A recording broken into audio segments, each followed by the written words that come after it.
As a child, when I was attacked ferociously in East Liberty District of Pittsburgh during the busing strikes,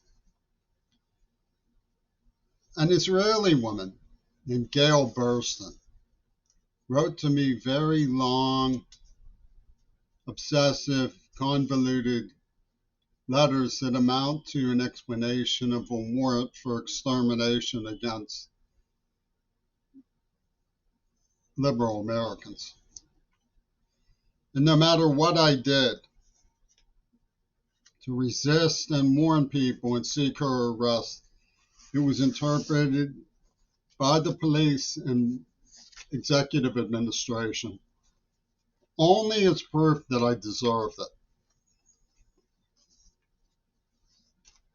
I'll show you some archives about the situation that pertain to my ability to keep up with it, where it comes from, and what it actually means. Take a look at this.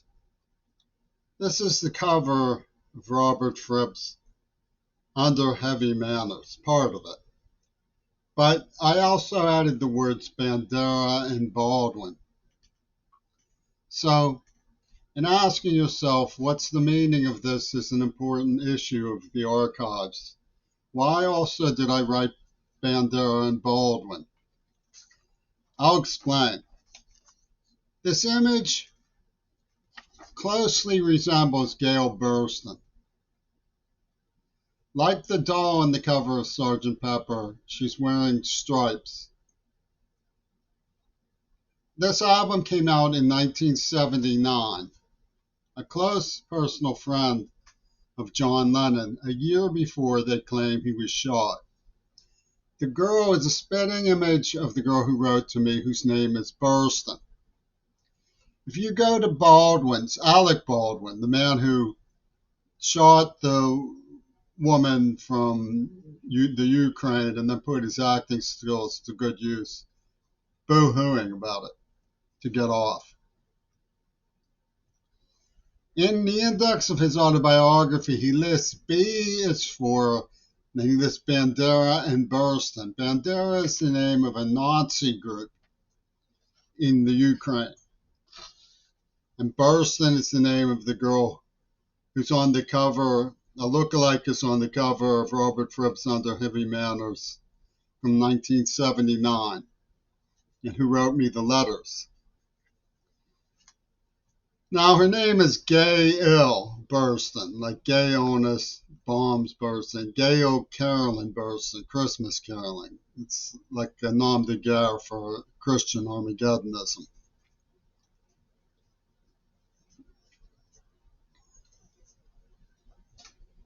Robert Fripp invited me to West Virginia and introduced me to a eloper named Pierre Elliott, who was confided in me and showing me pictures of him and Gurdjieff, that he was in the occupation of Paris with Gurdjieff. They called themselves the idiots in Paris, but idiots they were not. Collaborators they were. Gurdjieff was very significant in his influence over the great dictators era of Hollywood. And Fripp, needless to say, was in close confidence with George Bush and Reagan. His sister appeared on 60 Minutes with redoubtable Colin Powell.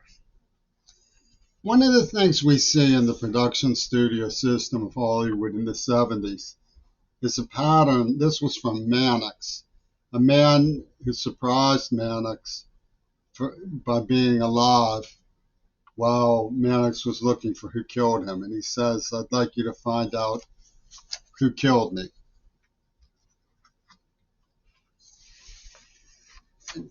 Issue 1, Episode 1 of Kung Fu, David Carradine is told by a woman, we'll know you're alive.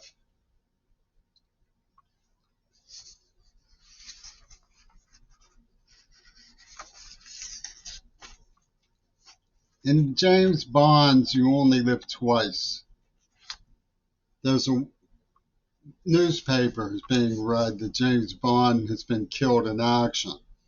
Next thing you know, he's in a coffin on ship, fully alive, saying, "I'd like you to take me on board." Gail Burston's book that she sent me, which was thick as a brick, said, "I'm really sick of Nabucco and her stupid code of what boys should do and girls should do." Nabucco was the name of the star of the Japanese film Children of Hiroshima, which is very relevant to understanding the link of this book script to Access Hollywood. Film noir starring Ingrid Bergman has a man saying, "He did see you," and being answered, "He thinks I'm dead." In You Only Live Twice, there was a Japanese actress named Akiko Wakabashi. You can see a picture of her here. She also starred in the film that Woody Allen directed, which was a portent of his work with Gail Burston. Alec Baldwin interviewed him about it, and he said something about, "Oh, throw that old junk away," which is what they expect me to do with the thick as a brick script. Akiko Wakabashi was also in this film, What's Up, Tiger Lily? And Hollywood loves to taunt, "Where is she now?" She starred in 1967 in a film playing a gorilla, with the Che Guevara outfits.